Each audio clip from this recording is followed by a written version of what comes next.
Bonjour à tous, ravi de vous retrouver dans Smart Job, votre rendez-vous emploi RH, c'est tous les jours du lundi au vendredi. Débat, analyse, expertise et vos rubriques habituelles évidemment. Au sommaire aujourd'hui, dans son job, on parle de la rétention des collaborateurs. Comment garder ses collaborateurs? On en parlera avec Timothy Lay, il est cofondateur du cabinet Ideco. Il nous fera passer quelques messages clés. Smart Tips et l'intelligence artificielle, on en parle beaucoup dans cette rubrique. L'IA pour réduire justement le turnover en entreprise. Tiens, on fera le point avec Maxime Cariou, il est le CEO d'Emax, il nous expliquera bien sa méthodologie. Puis dans le cercle RH, on n'aime pas les mots anglais, mais c'est le mot qu'on utilise, le job hopping. Qu'est-ce que c'est exactement que ce job hopping? On en parlera avec des experts de ce sujet. C'est l'idée de passer de branche en branche, de changer de métier très rapidement, évidemment pour faire plus d'expérience, et c'est pas toujours une bonne nouvelle pour les DRH. On fera le point évidemment dans le cercle RH. Et puis fenêtre sur l'emploi, on vous rappellera quand les RH s'exhibent sur des planches. Ça s'est passé à Avignon et on recevra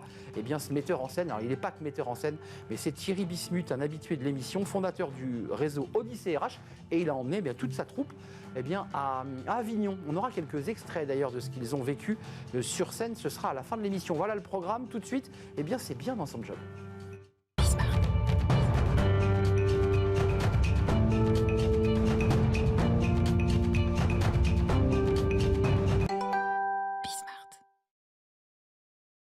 Bien dans son job, on va parler de mots qu'on utilise dans les médias mainstream, la grande démission, l'inflation, les tensions sur les recrutements, les pénuries de recrutement, et on en parle avec Timothy Lay.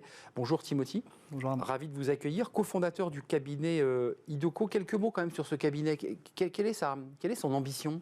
Alors Ideco, c'est un cabinet de conseil spécialisé en ressources humaines, on est aussi coach et formateur, et on accompagne tous nos clients sur les problématiques à dimension humaine, que ce soit sur les risques psychosociaux. Vous vous souvenez, on était venu parler de la santé mentale. Je m'en souviens. On parle aussi de leadership et de management, et on accompagne aussi tous nos clients sur leur volet social et RH. C'est l'idée quand même d'une transformation RH, et j'ai envie de dire, on transforme les RH parce que la société, depuis le Covid, a beaucoup changé. Commençons par la notion de rétention, garder ses collaborateurs. Concrètement, qu'est-ce qu'on met en place? Qu'est-ce que vous disent vos clients? Et ils vous disent, j'imagine, la même chose.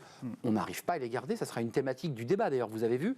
On n'arrive pas à garder nos collaborateurs, on n'arrive pas à les retenir. Quelles sont les propositions que vous faites? Vous avez raison, c'est un vrai challenge aujourd'hui. Bien sûr, on parle d'engagement, on parle de rétention. Et sur la rétention, on parle beaucoup d'équilibre vie pro, vie perso. Les attentes des collaborateurs ont évolué. Vous l'avez dit vous-même, depuis la pandémie, depuis mars 2020, donc déjà plus de 2 ans, beaucoup de choses ont évolué. Là, récemment, la guerre en Ukraine, l'inflation, on en reviendra tout à l'heure. Donc beaucoup d'évolution des attentes de la part de collaborateurs. Donc une nouvelle réflexion sur le cadre employeur-employé. Qu'est-ce qu'attend un employé? Qu'est-ce qui est en capacité de proposer l'employeur? Et c'est là-dessus qu'on travaille avec nos clients. Donc chez Ideco, on réfléchit bien sûr à la rémunération. Donc il y a la rémunération fixe, variable collective, tous les dispositifs de profit. Ça, c'est une demande de vos clients. Ils vous disent, on voit bien qu'aujourd'hui, c'est pas que le salaire qui rentre en ligne de compte. Tout à fait. La préoccupation numéro 1 en ce moment, c'est quand même le salaire de base. Il faut se dire les choses. Après, si on n'a pas les moyens de faire que sur le salaire de base, on peut réfléchir à des primes collectives, donc tout ce qui est profit sharing, participation, intéressement, et les avantages sociaux, comme je vous l'ai dit. Donc aujourd'hui, tout compte, que ce soit du ticket restaurant jusque, par exemple, au covoiturage. Tout ça est important pour les collaborateurs. J'ai envie de dire, vous auriez presque pu venir dans le débat de job hopping, parce que ça, c'est la question que vous posent vos clients, c'est de ça dont ils sont victimes. Vous dites aujourd'hui, le package salaire classique, ça ne suffit pas, il faut que l'entreprise propose des outils d'attractivité. Tout à fait. Et donc il y a bien sûr la partie rémunération, le package global, comme je viens de le citer, mais il y a également tout ce qui est bien sûr accès au télétravail. Donc déjà 1 jour, c'est fondamental, on peut pousser jusqu'à 2 jours. C'est finalement toute l'autonomie et la flexibilité qui est laissée au cadre personnel. Et bien sûr, le challenge, c'est où est-ce qu'on met le curseur entre les besoins de l'entreprise, évidemment pour délivrer une stratégie et atteindre une performance au global, et les besoins individuels, bien sûr, où on a plus envie d'adapter son mode de vie personnel à son travail. Mais sur cette question du télétravail, vous avez encore des clients réticents? Parce qu'on voit quand même qu'on est un peu sur une ligne de crête là, en cette rentrée. Il y a des grandes entreprises, Apple, là, qui maintient les 2 jours, mais qui disent c'est fini le full remote. Est-ce que vous avez quand même des entreprises qui disent on repart en régime normal, en mer calme, on va revenir comme avant? Alors, il y a des entreprises qui ont fait full remote, vous voyez, donc 5 jours de télétravail. Moi, ce que j'observe, c'est que passer 2 jours et demi, passer 3 jours, on a un problème avec le risque, c'est qu'il il y a une perte du lien social. On a besoin de se voir, on a besoin de travailler ensemble. Et vous voyez, il y a quand même des sujets, et notamment quand on a des impondérables, des imprévus, on a besoin de se mettre autour de la table pour trouver une solution. Et c'est beaucoup plus facile de se voir dans une pièce tous ensemble que derrière des ordinateurs pour faire ça. La grande démission, c'est un mot qui sonne à vos oreilles, ou on est un peu dans un mythe? Est-ce qu'on est en train un petit peu d'exagérer? En tout cas, je parle au niveau français, dans votre réseau de clients, ou est-ce qu'on est quand même dans un phénomène de grande démission? Est-ce que vous le ressentez? On le ressent. Alors, pas comme aux États-Unis, mais on le ressent quand même. Il y a, je dirais plutôt, une pénurie de main-d'œuvre. J'en avais parlé la fois précédente sur les priorités RH. Bien sûr, encore une fois, les commerciaux, les profils data, les profils ingénieurs. Donc, pénurie, plus, beaucoup plus de démissions qu'à l'accoutumée par rapport à ce qu'on vient de se dire. Donc, oui, pas tout à fait encore la grande démission, mais quand même une pénurie de main-d'œuvre. Mais pénurie de main-d'œuvre sur certaines activités clés, parce que bien sûr, c'est assez hétérogène. Toutes les industries ne se ressemblent pas. Comment on se situe, nous, la France, dans le paysage européen et mondial? Parce qu'on parle des États-Unis, il y a eu cette vague, elle était très médiatisée, cette grande démission. Est-ce que nos RH, est-ce que nos dispositifs, est-ce que les outils sont modernes, ou est-ce qu'on est encore resté un petit peu à la traîne? Alors, sur le télétravail, on est un petit peu à la traîne. On est en train de rattraper le retard. Et vous voyez, comme je vous l'ai dit, parfois on a fait la bascule dans l'autre côté en faisant full remote. Et du coup, on se dit, finalement, il y a des inconvénients avec des risques. Donc, sur le télétravail, sur la rémunération, avec toute la loi Macron de 2019 sur l'exonération des primes jusqu'à 3 000 euros, voire 6 000 euros quand il y a des... On les a augmentés, ces primes Macron? Exactement. On les a augmentés cet été. Et donc, quand il y a un accord d'intéressement, c'est jusqu'à 6 000 euros, vous voyez. Concrètement, les managers, un mot, parce qu'on a parlé de votre dispositif global, IDOCO, la formation, le coaching, et puis des propositions stratégiques.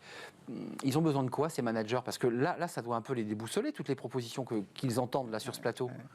Effectivement, les managers, ils sont au front, ils sont en première ligne, donc ils ont besoin d'être accompagnés. Donc c'est du soutien, montrer qu'on soutient les managers parce qu'ils doivent faire passer pas mal de paradoxes. C'est-à-dire faire plus avec moins. On peut le dire comme on veut. On est encore là, on en est là. On en est là.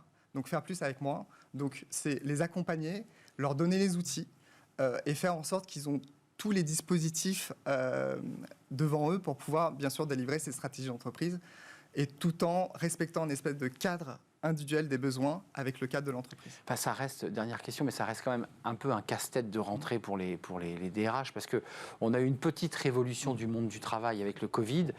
Et là, on ne sait pas exactement si on repart comme à la normale dans un contexte de crise économique, puisque l'inflation, parlons-en un peu, 5,2, même quand on augmente le salaire de 5% d'un collaborateur, ce qui est déjà pas mal, en fait, pour donner un peu, il est en dessous de l'inflation. Tout à fait. Pour donner des éléments sur l'inflation, l'INSEE dit 6%, l'étude 6% d'augmentation des prix pour 2022.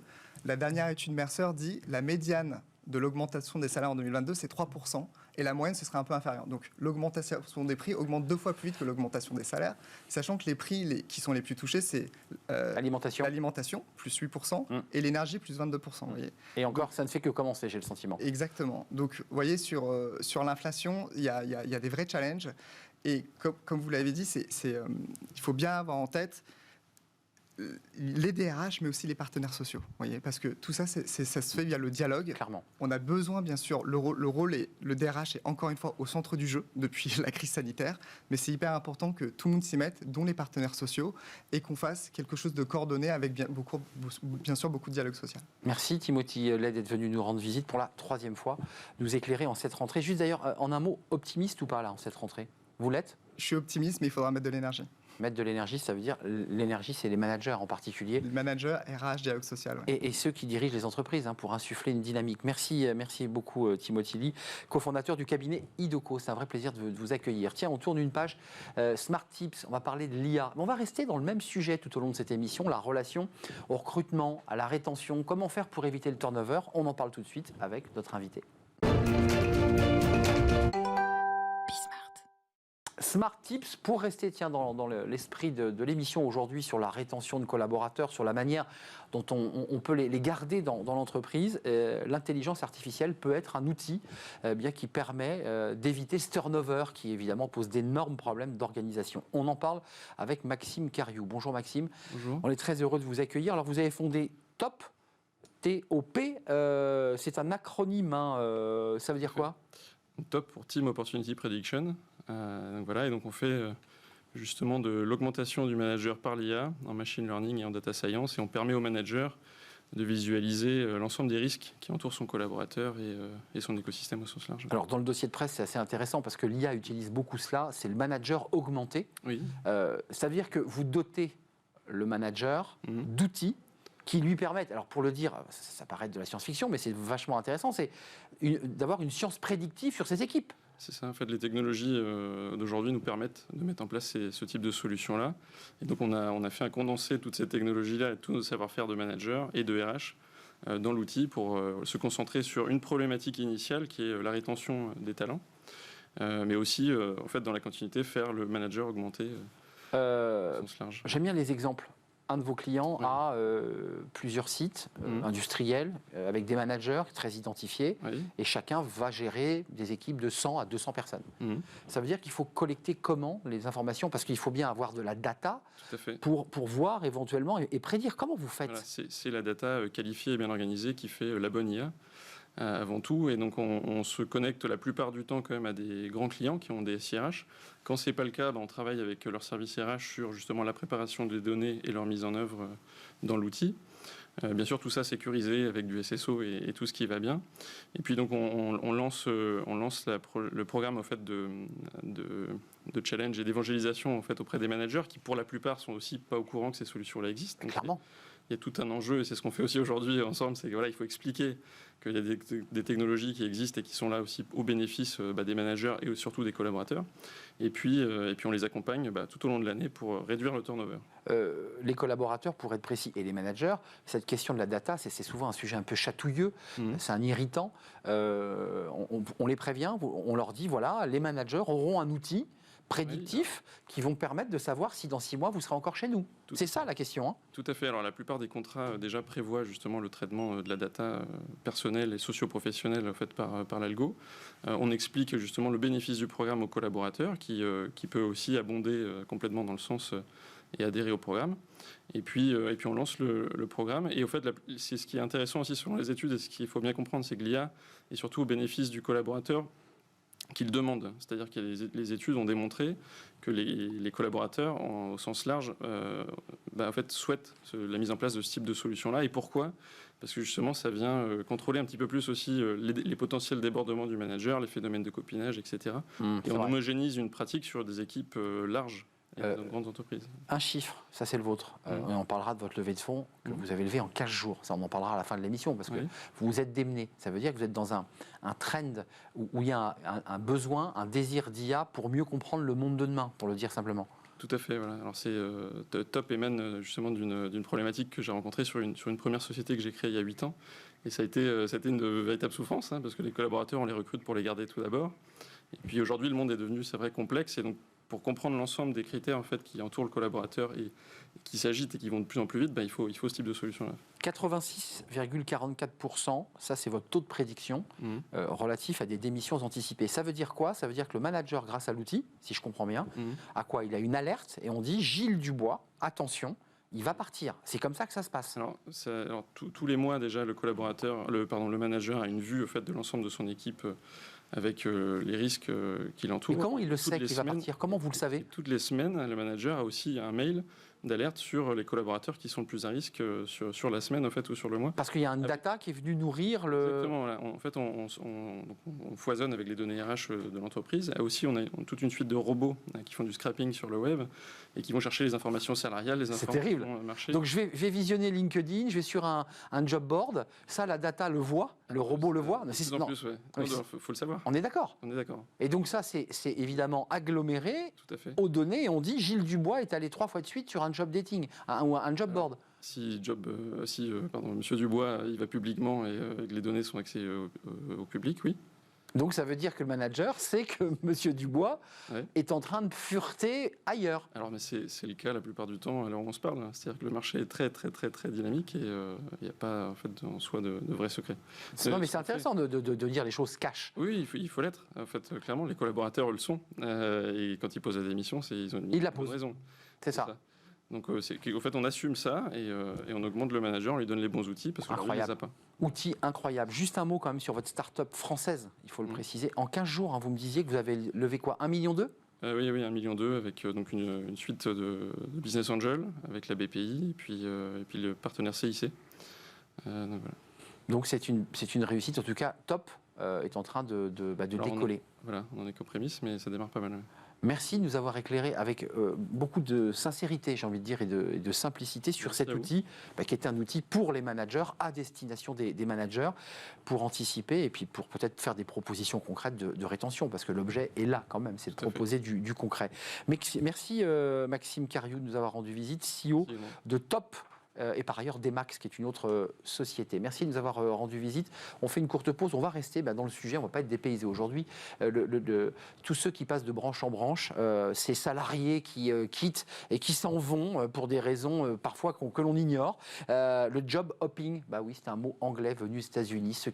La génération Z, les millennials, que se passe-t-il? Pourquoi passe-t-il de branche en branche? On va essayer de faire un diagnostic sur ce phénomène justement de turnover et éventuellement de rétention. C'est le cercle RH, c'est notre débat juste après la pause.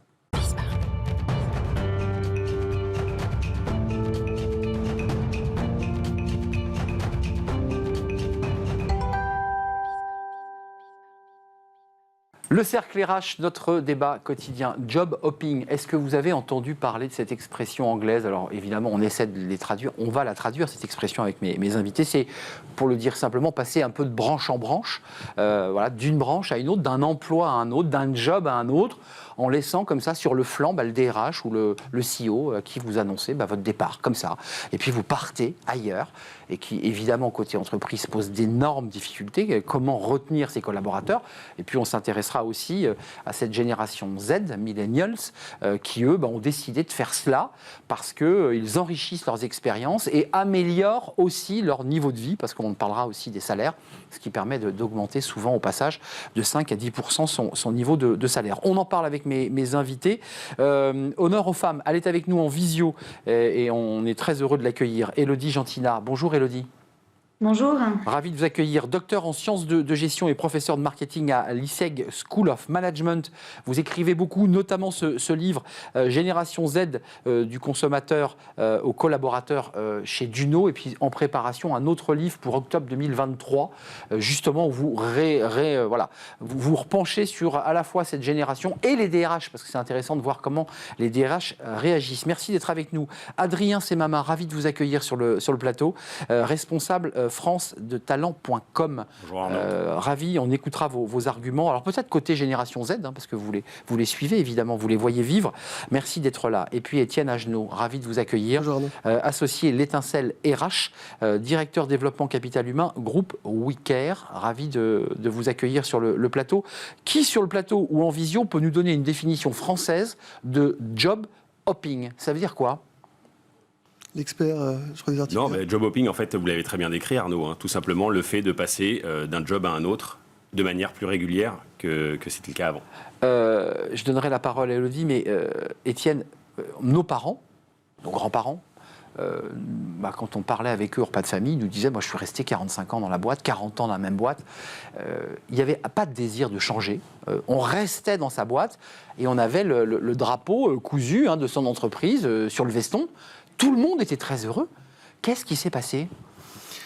Alors, je ne sais pas ce qui s'est passé, je pense qu'il y a une évolution générationnelle et on y reviendra tout à l'heure avec la génération Z. Et puis, moi, ça fait plus de 15 ans que j'évolue dans les ressources humaines, 15 ans qu'on martèle aussi aux collaborateurs que les compétences vont changer, il faut changer de métier tous les 5 ans, on n'est plus adapté il faut être en permanence dans une culture d'apprentissage, il faut être chacun acteur de son employabilité, qui est le mot dans les entreprises, où chacun doit pouvoir se garantir d'être employable. Donc, on a aussi mis, je pense, les gens dans un espèce de mouvement permanent, par cette culture aussi interne. On n'arrête pas de parler en ce moment que tout le monde va devenir freelance, va devenir auto-entrepreneur. Exactement. Et donc on crée aussi une dynamique qui vient, à mon sens, provoquer ce qu'on va évoquer aujourd'hui. Paradoxalement, et on va donner la parole à Élodie, peut-être qu'elle pourra nous éclairer, mais que dans la vie privée, la jeune génération était plutôt attachée à l'idée du mariage. J'ai lu ça, c'est un sociologue qui avait sorti un livre qui était un peu paradoxe. Il y avait zapper dans la vie professionnelle, mais dans la vie personnelle, envie comme ça de trouver un ancrage, du cocooning.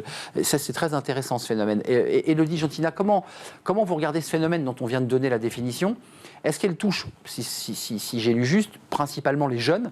C'est quoi? C'est la société qui leur impose une forme de modèle de vie, ou c'est eux qui, je dirais, dans leur façon d'avoir été éduqués, c'est eux qui sont les zappeurs. Enfin, vous voyez ce que je veux dire? Est-ce que c'est la société qui calque un modèle ou c'est cette jeunesse qui transforme la société? Je pense que tout d'abord, il est important de rappeler que les jeunes ne sont pas tous homogènes, qu'il y a des différences selon les milieux sociaux et aussi voilà, le niveau d'études. Quand on parle de slashers, ce sont plutôt aussi voilà, des jeunes issus de diplômés qui cherchent à une autre relation au travail. On est sur un rapport qui est beaucoup plus affectif au travail plutôt que rationnel. Et en fait, les jeunes aujourd'hui sont en position de choisir leur emploi, leur secteur, leur entreprise. Dans les autres générations, le travail, voilà, dans nos grands-parents, c'était le centre de leur vie.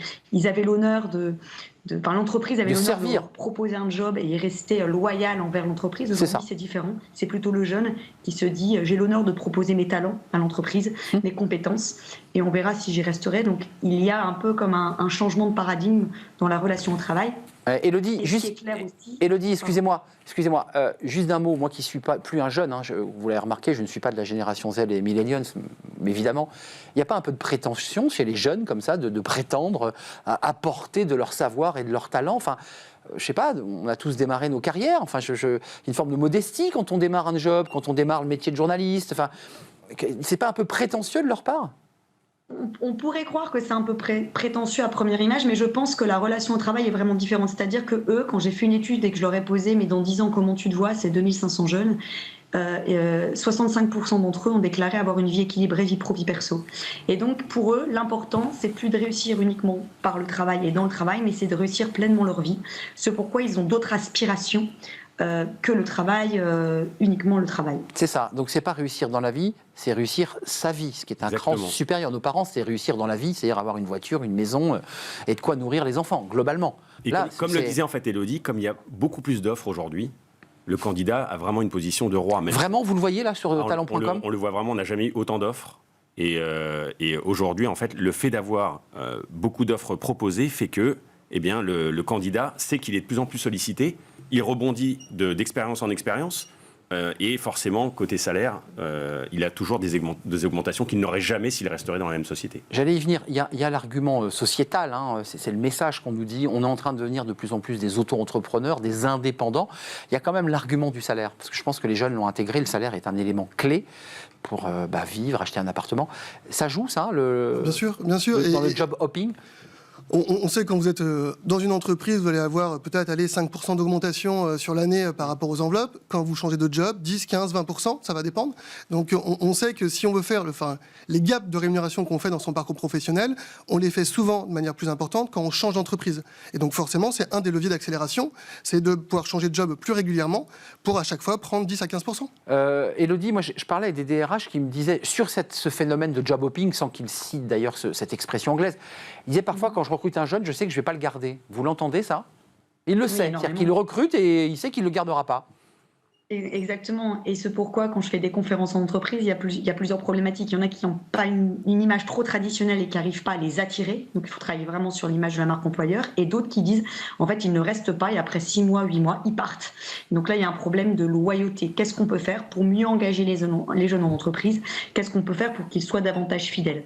Est-ce la fin de la fidélité? Moi, je dis non. Il y a une autre forme de fidélité qui se met en œuvre. Ils sont moins fidèles à l'entreprise et plus fidèles à leurs collaborateurs qui deviennent aussi leurs copains. Et qu'il faut travailler sur une fidélité sociale, voire même collaborative. Là, il y a l'idée comme ça de passer de branche en branche. Ça dit quoi aussi, sans faire de psychanalyse, on ne va pas faire venir Freud sur le plateau, mais il y a quand même un rapport très différent des jeunes au travail, à la hiérarchie, à l'ordre aussi. Puisqu'on voit aussi dans les études que c'est compliqué pour les managers, d'avoir la main sur ces jeunes. Ils veulent être plus copains avec le manager qu'en situation hiérarchique. Enfin, vous le vivez peut-être dans vos boîtes, d'ailleurs. Alors, plus copain, je pense qu'il y a un rapport plus individuel aussi au sujet, mais comme le rapport dans la société a évolué sur cet aspect. Et puis il y a qu'est-ce que concrètement, à quoi je vais contribuer, qu'est-ce que je vais faire. Et dans ce qu'on évoque là, c'est le sens là. C'est le sens, c'est l'autonomie qu'on me donne. Beaucoup de jeunes démarrent dans les organisations avec le sentiment parfois d'être cantonnés dans leur mission, dans leur champ d'action, ouais, de ne pas pouvoir exprimer, de ne pas pouvoir donner leur avis. On a tous démarré en disant non, en réunion, il y a le profil plus senior qui va s'exprimer, toi tu restes en retrait. Non, en fait, ils veulent participer à cette aventure. Et donc c'est quel sens on donne et quelle est la finalité de l'action dans laquelle on veut les engager. Au sein des recrutements, moi, que je peux voir dans mon entreprise chez talent.com, J'ai vraiment cette sensation que aujourd'hui, le candidat est à la recherche d'un bien-être au travail. Mais vous les avez, vous, ces jeunes, dans votre entreprise? Vous les managez, ces jeunes? J'essaye de les manager. Après, c'est vrai qu'aujourd'hui, j'ai vraiment une de mes missions principales, c'est vraiment de les coconner et qu'ils se sentent bien chez nous, pour pas qu'ils partent. Ouais. Ça, c'est quand même un autre phénomène. Hein. Je me rappelle quand même de nos parents, grands-parents, qui disaient, je suis arrivé, c'était le début, on fait ce qu'il y a à faire, on exécute ce qu'on nous demande, puis si on a un peu de chance, on monte en grade. Enfin, Élodie, c'est quand même une révolution, ça. Je voyais sourire tout à l'heure. Ces jeunes, je veux dire, ils sont quoi? Ils sont à la fois immatures, ils ont très envie d'avancer, ils sont ambitieux. Comment on les classe? Parce que c'est au croisement de plein de choses. En fait, je souriais quand vous disiez un psychologue ou Freud sur le plateau, mais en fait, c'est clair qu'il faut d'abord regarder ce qui se passe dans les familles. Ah oui. Avant, voilà, le père avait une obéissance. Enfin, évidemment. Les enfants étaient complètement obéissants vers voilà la hiérarchie, le père, patriarche, etc. Aujourd'hui, c'est plus le cas avec nos enfants. On utilise beaucoup dans notre société occidentale. Voilà. Moi, les miens n'ont pas le droit de parler à table. Ils ont appel à la négociation, à la créativité, et c'est ce qu'on retrouve en fait en entreprise. Les jeunes sont face à une crise de la crédibilité des porteurs de l'autorité. On est passé d'une autorité de fait à une autorité relationnelle. On est d'accord. Donc c'est bien effectivement quelque chose de très sociologique et je dirais psychanalytique dans le rapport à l'ordre, à l'autorité. Quand même, un mot, parce que quand on parle des jeunes dans leur accès au travail, ça vous concerne, Adrien Semama, mais ça concerne aussi Étienne Agenot, on nous dit, mais aux États-Unis, en Australie, dans les pays anglo-saxons, un jeune peut réussir, on peut lui faire confiance, on peut lui donner sa chance. C'est pas vrai en France. Vous confirmez ça? C'est plus compliqué, malgré tout ce qu'on se dit aujourd'hui, c'est quand même plus compliqué quand on est jeune, parce qu'on ne vous fait pas confiance. Aujourd'hui, comme on le disait, en fait, le fait de donner, déjà d'accepter le télétravail, même si on n'a plus le choix en tant qu'entreprise, on donne en quelque sorte une certaine responsabilité. Oui. Et la possibilité, en fait, de se déployer. Nous, on lui fait confiance. On lui fait confiance. Ouais. De toute façon, on n'a pas le choix. On n'a pas le choix de lui faire confiance. Mais c'est vrai, aujourd'hui, en tout cas, dans mon entreprise ou ce que je peux voir ailleurs, pour moi, il n'y a pas de raison. Les jeunes peuvent aussi bien réussir en France que dans les autres pays. Oui, il faut leur faire confiance. Vous savez, je partage. Enfin, je pense que les jeunes ont la capacité à se développer, à réussir dans les organisations. Après, il y a quand même des freins en France. Oui, mais c'est comment on fait de nos entreprises aussi des lieux où ils vont s'épanouir. C'est-à-dire que vous parliez des anciennes générations, voir mes parents qui rentrent fatigués du travail, qui développent des problèmes de santé liés au travail, en fait, ils n'en veulent plus. Et donc, l'image paternelle ou maternelle, ils n'en veulent pas. Alors ça dépend à certains endroits parce qu'on parle de la relation très émotionnelle, très affective. Donc ils ont besoin de créer ce lien. Enfin, ce lien émotionnel finalement doit se retrouver dans les organisations, mais il doit aussi être le juste équilibre entre en quoi je vais moi m'épanouir à titre personnel, dans le collectif, et puis cet équilibrage avec la rémunération qu'on évoquait, avec l'équilibre pro-perso. Et le sens que donne l'entreprise aux enjeux climatiques, puisqu'il faut quand même qu'on en dise un mot. J'ai lu que les jeunes étaient, Élodie, vous allez peut-être le confirmer, mais focus sur ces questions d'enjeux climatiques. C'est-à-dire, au-delà d'une forme d'immaturité, il y a quand même chez eux une maturité sur ces sujets-là. C'est-à-dire qu'ils challengent l'entreprise. Ils challengent l'entreprise et la crise de la Covid-19 a suscité aussi une accélération dans ces questionnements liés à l'écologie, à la planète, à l'aspect social, etc. Et il y a des entreprises aujourd'hui qui créent des COMEX shadow COMEX exprès avec les jeunes pour parler de ces questions liées à la RSE. C'est le cas par exemple de Nestlé. Et donc il faut davantage donner la voix à ces jeunes, et quand on dit ils doivent être acteurs, oui, il faut leur faire confiance et qu'ils soient véritablement acteurs dans l'entreprise, et sur ces questions-là ils savent y répondre, et d'ailleurs ils recherchent aujourd'hui des entreprises qui partagent ces valeurs et véritablement des entreprises qui sont engagées. À vous trois, on parle de quels jeunes? Parce que évidemment, quand vous l'avez dit dès le départ, c'est très hétérogène. Il y a des jeunes qui font une alternance en boucherie, il y a des jeunes qui sont en community manager, il y a des jeunes qui sont dans la tech, qui sont ingénieurs. Ça touche quelle catégorie de jeunes? C'est ceux qui pratiquent le job hopping? C'est le tertiaire? C'est les startups? C'est quoi? C'est quel profil? Nous, on le voit beaucoup sur la partie, sur les métiers commerciaux.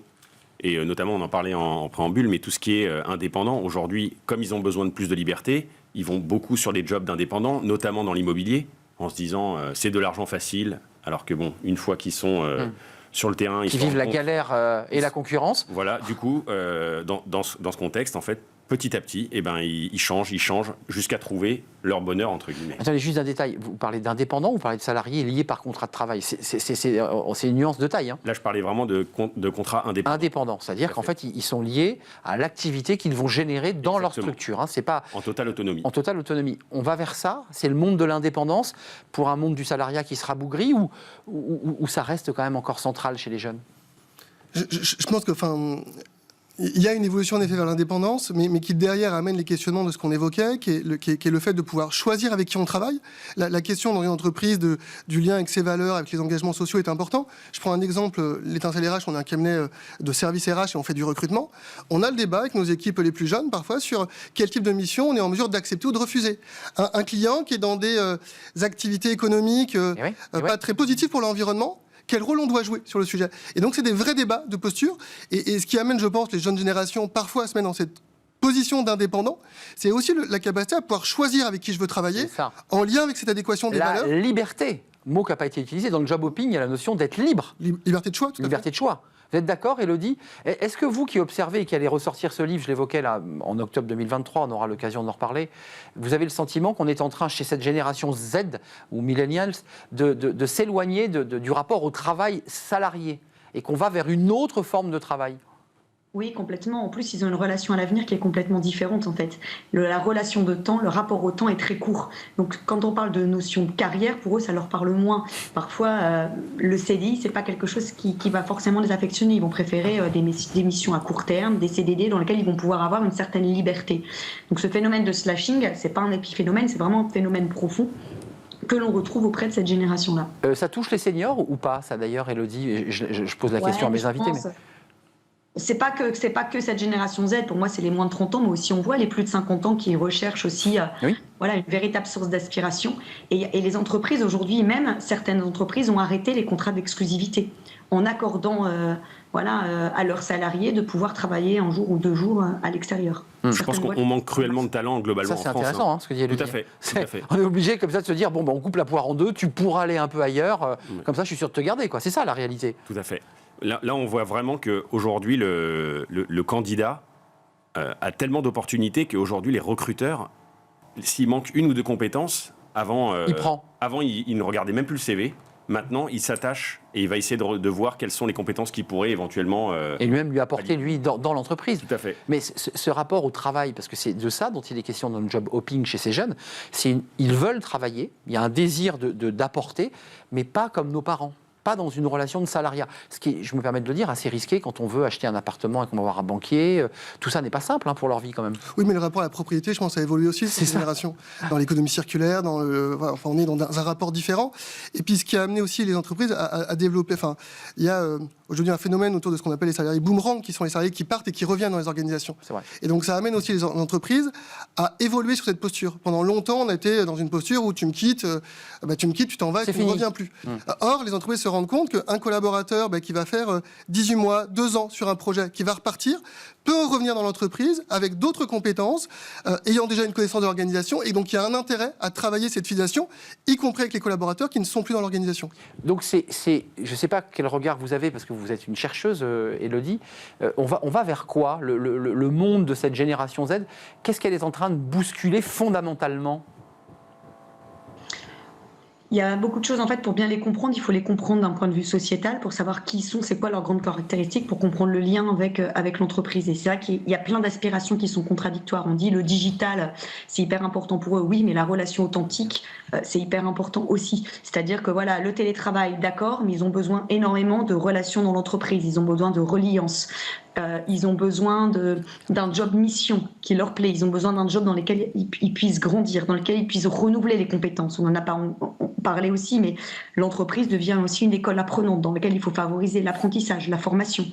Ça, ce sont des points extrêmement importants. Donc, le travail, ça existe toujours. Le rapport au travail est juste différent, avec un rapport qui est beaucoup plus affectif, beaucoup plus flexible, beaucoup plus mobile. On n'aura pas le temps de traiter la question, mais je voulais quand même la soulever. Il y a quand même un problème de compétences. Je me permets d'oser de le dire. On voit ces jeunes talents, parfois un peu immodestes, apporter leur savoir à l'entreprise. Puis on a aussi des rapports qui nous indiquent qu'une partie de notre jeunesse fait plein de fautes d'orthographe, qu'elle a beaucoup de problèmes à l'oral, Après, il ne faut pas oublier... La réalité des compétences, elle est là quand même. Il ne faut pas oublier, Arnaud, que ça a aussi des points positifs pour les entreprises, cet effet de job hopping, de pouvoir récupérer des compétences justement de différentes entreprises. Le fait de changer d'entreprise en entreprise fait que même si Ouais. vous ne restez pas Ça forcément apporte très des longtemps. choses. Exactement, ça a quand même une valeur ajoutée pour les entreprises. Oui, parce que celui qui se déplace de branche en branche accumule de la compétence comme ça au fil des branches et va venir aussi apporter ses compétences. Là, on Sans parle être de vraiment formaté au nom de l'ancienne entreprise dans laquelle il exerçait. Et il apporte du neuf, quoi. Exactement. Vous êtes d'accord avec ça? Oui, je suis d'accord, mais je crois aussi vraiment à un fonctionnement demain dans les organisations beaucoup plus centré sur les organisations projets. C'est-à-dire qu'on va être amené à constituer des équipes, non pas dans une durée, mais vraiment dans une durée de projet. On a un projet de 18 mois, l'équipe va se constituer de CDI, de freelance, et au bout du projet, soit chacun part vers d'autres aventures, soit on est sur des nouveaux projets, mais on a aussi un fonctionnement en mode projet qui se développe beaucoup, et qui permet à la fois d'être sur des fonctionnements moins hiérarchiques et plus fonctionnels, et qui permet d'associer en tout cas toutes ces compétences, y compris avec le retour, je vais dire, des seniors dans l'entreprise, parce que... On va beaucoup en parler, des seniors, là. Il y a une volonté de les faire revenir. Et un vrai enjeu. Oui. Bien sûr, et on parlera aussi de la réforme des retraites, c'est pas le sujet du jour, mais c'est lié, intimement lié à cette réforme des retraites. Élodie, il faut leur faire confiance pour conclure, ces jeunes, parce que je parlais des compétences, c'est un vrai sujet, les rapports PISA, l'illettrisme chez certains jeunes de 16 à 17 ans, enfin, il n'y a pas que des talents non plus. Il n'y a pas que des talents, mais de toute façon, on n'a plus le choix aujourd'hui, on est obligé de s'adapter à cette nouvelle génération, puisque les entreprises qui veulent... Aujourd'hui, les entreprises n'ont plus le choix de s'adapter, autrement, elles ne seront plus les recruter, les fidéliser, et demain, ce seront eux aussi qui seront à la tête des entreprises. Mais je pense que ce qui est important, c'est travailler sur le mentoring, travailler sur les générations ensemble, sur les compétences ensemble, et voir quelles sont les compétences des anciens en termes d'expérience, etc. Qu'est-ce qu'ils peuvent leur apporter aux plus jeunes, et les jeunes peuvent aussi apporter aux plus anciens. Donc on est sur un système de socialisation ascendant et descendant. Merci Élodie de nous avoir éclairé en visio, docteur en sciences de gestion et professeur de marketing à l'ISEG Business School, School of Management, c'est à Lille. Vous nous parliez de Lille. Merci Adrien Semama d'être venu nous éclairer, responsable France de talent.com, tant sur le marché que sur votre réalité de chef d'entreprise aussi. Tout à fait. Parce que vous les avez, ces jeunes. Et puis Étienne Agenot, merci d'être venu nous rendre visite, associé à l'Étincelle RH, directeur développement capital humain, groupe WeCare. Merci à vous trois. On termine par une petite note, j'allais dire sucrée, parce qu'on va parler RH, on parle toujours RH, mais ce sont les RH qui se sont mis sur les planches à Avignon. Il ne fallait pas manquer ce rendez-vous pendant le grand festival d'Avignon, une pièce de théâtre consacrée au RH. Eh bien, on a son metteur en scène sur le plateau, c'est quand même pas rien. On l'accueille.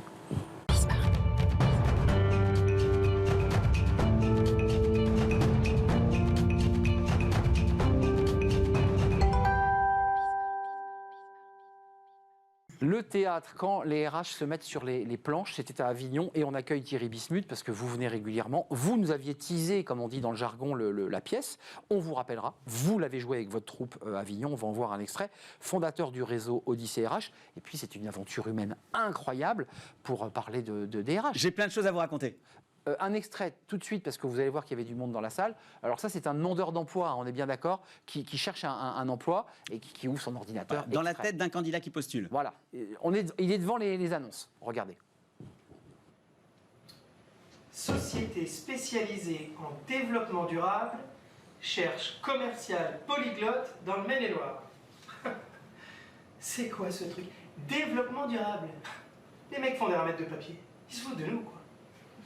Bon, Julien, tu t'en fous, tu réponds, on verra bien. De toute façon, t'as quoi?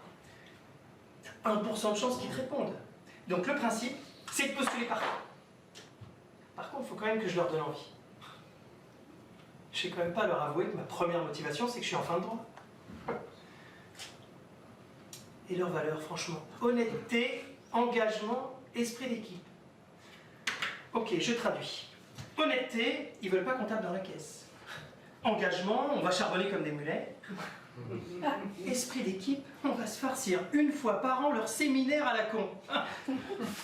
Thierry, ce qui est intéressant dans la démarche que vous avez engagée, c'est votre initiative, c'est génial, c'est que c'est comme quand la littérature et le théâtre s'emparent de sujets qui, de prime abord, n'ont rien de littéraire et théâtral. Et pourtant, c'est génial, vous rentrez dans le cerveau d'un candidat. C'est le premier constat que j'ai fait, moi, parce que nous, on vient du domaine du business. Donc, quand on s'est retrouvé comme ça à Avignon, alors je ne vais pas faire d'heures sur Avignon, mais pour donner quand même quelques chiffres, c'est 1500 pièces qui se jouent tous les jours, c'est plus de 250 000 billets vendus en un mois. Enfin, c'est vraiment la grand-messe des théâtres, des festivals de théâtre dans le monde.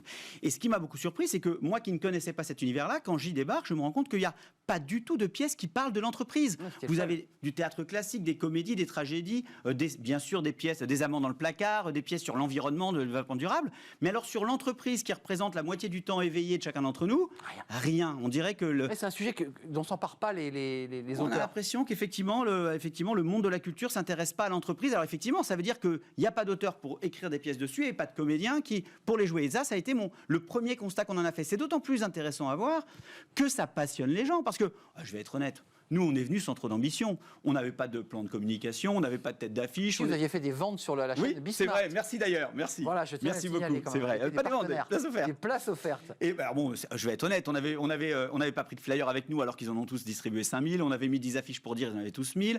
Bon, on n'avait pas trop d'ambition. Et puis je vais reconnaître que c'était notre première écriture et notre première fois sur scène. Je pense qu'on n'est pas attendu au César. Donc je me doute bien que c'est pas la qualité de la pièce qui a fait qu'on a été. Le contenu a suscité de On a été l'intérêt. plein tout le temps. Et c'est ça qui est passionnant parce qu'en moyenne, au Festival d'Avignon, si vous prenez les 250 000 places et que vous faites un rapport avec les 33 000 levées de rideau, en moyenne à Avignon, on joue devant 8 personnes. Il y a des pièces qui se jouent devant 200 et 300 et 500, comme Michalak. Et puis il y a des pièces qui se jouent devant personne. Mais en moyenne à Avignon, un lever de rideau, c'est 8 personnes. Et nous, on a été plein tout le temps. Et comme je ne peux pas penser, franchement, que ce soit la qualité de la pièce, je suis très honnête, je crois que la thématique a beaucoup intéressé et que les gens qui ont vu une thématique sur l'entreprise, sur leur quotidien, qui représente une part importante de leur temps, ça les a mobilisés plus que d'aller voir parfois des humoristes ou des pièces classiques. Donc c'est intéressant de voir que la culture néglige l'entreprise, alors même que les spectateurs, eux, ça les intéresse. Mais quand même Thierry, parce que c'est intéressant, on fait un débriefing et puis on viendrait peut-être redévelopper un certain nombre de thèmes qui sont contenus dans le spectacle. Mais ça vous permet de dire des choses qu'on ne peut pas dire dans le business. Là, ce que vous dit votre comédien, votre acteur, il dit des trucs cash, quoi. Vous savez, ce que disait Montagne, il disait je n'enseigne pas, je raconte. Évidemment, l'idée de cette pièce, c'est de raconter, d'enseigner en racontant. Et donc, c'est vrai que chacune des scènes, c'est un des moments de la chaîne de valeur. On veut pouvoir dire à l'entreprise qui regarde ça, comment pense le candidat qui postule, qu'est-ce que c'est que tes valeurs d'entreprise, comment mener un entretien. Évidemment, chaque scène avait vocation à enseigner quelque chose à l'employeur, au recruteur ou au candidat. Mais ce qui est intéressant, c'est que ça a, par ailleurs, en dehors du fait que ça a enseigné, ça a beaucoup ému et on ne s'y attendait pas. Moi, honnêtement, j'ai écrit une comédie. J'ai écrit une pièce dans laquelle... C'est plutôt drôle. Et oui, toutes les 2 minutes, il fallait rigoler. Donc, il y avait dans les intentions, les jeux de scène ou le texte, des moments drôles. Et bien sûr, ça, quand on allait discuter à chaque fois avec les spectateurs, ça les avait fait rire. Mais il ne s'est pas passé un jour sans qu'on ait au moins une personne qui vienne avec les yeux embrumés nous dire que ça l'avait touché. Et ça, c'était pas du tout prévu. Parce qu'en fait, ils se sont reconnus dans ce candidat de 50 ans qui trouve jamais de job, dans ce RH oppressé par sa direction. Ils ont reconnu leur manager dans ce manager toxique qui est un peu une caricature dans la pièce. En fait, on s'est rendu compte que ça les avait émus parce que ça les touchait et ça, c'était pas prévu. Ça dit qu'il y a un potentiel d'émotion si on développe effectivement cet univers-là. Juste 10 secondes, vous allez poursuivre l'aventure? Comment ça se passe là? C'est quoi la suite? Déjà, je vais faire un lien avec Top et Hop que j'ai vu passer tout à l'heure. Pendant l'année de préparation, aucun employeur n'aurait pu débaucher mes équipes. C'est-à-dire qu'ils étaient tellement tournés vers l'objectif de la pièce que aucune chance de les débaucher. Et donc, effectivement, on va continuer. Et c'est du coup un conseil que je donne à tous les employeurs et les recruteurs. Si vous pouvez trouver un sens important au métier que font vos équipes, bien sûr, insistez dessus. Mais c'est pas toujours possible. Quand on est en restauration, l'entretien automobile ou la logistique, c'est pas toujours possible de donner un sens. En revanche, créer du sens à côté, c'est tout à fait possible. Et ce projet comme un autre peut le permettre. Merci Thierry. Vous reviendrez évidemment nous parler de la suite et de tout ce que contenait cette pièce parce qu'on sent que vous êtes habité. C'est la fin de notre émission. On est un tout petit peu en retard. Merci de l'avoir suivi. Évidemment, merci à Kylian à la réalisation, à Thibaut à la réalisation son et merci à Nicolas Juchat qui m'accompagnait dans l'émission. Merci à vous. Merci pour tous vos messages. On les regarde et on y répond évidemment. Je serai là demain. Portez-vous bien. Bye bye.